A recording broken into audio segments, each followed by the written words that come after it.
ஒரு குட்டி outing vlog பார்க்கலாமா? ஈவினிங் ஒரு 6:30க்கு மேலே டல்மா மால் கிளம்பியாச்சு. என்னோடய ஃபேவரட் மால்னே சொல்லலாம். ஷாபியாவில் இருக்கவங்களுக்கு நிறைய பேருக்கு இதுதான் முக்கியமான மாலாக இருக்கும்.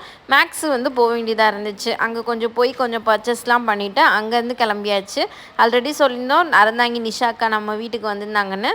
அவங்க வந்து அன்றைக்கி கிளம்புற நாள். ஸோ வந்து அவங்கள வந்து வழி அனுப்பி வைக்கிறதுக்காண்டி அவங்க ரூமுக்காக வந்து போயிருந்தோம். போய் கொஞ்சம் நேரம் உட்காந்து நல்லா பேசிவிட்டு அவங்களையும் அனுப்பிச்சி வச்சுட்டு அப்படியே வந்து சாப்பிட கிளம்பியாச்சு. நம்ம இன்னைக்கு ஷாபியாவில் உள்ள சரவண பவன் ரெஸ்டாரண்ட் தான் போயிருந்தோம். அப்பா வந்திருந்தாங்க.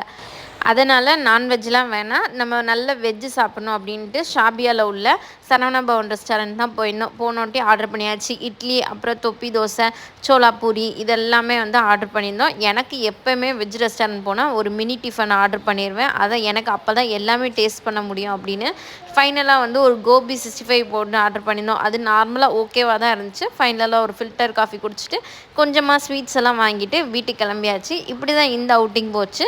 நாளைக்கு இன்னொரு வீடியோவில் பார்க்கலாம். நம்ம சேனலை ஃபாலோ பண்ணிக்கோங்க, சப்ஸ்கிரைப் பண்ணிக்கோங்க. தேங்க்யூ.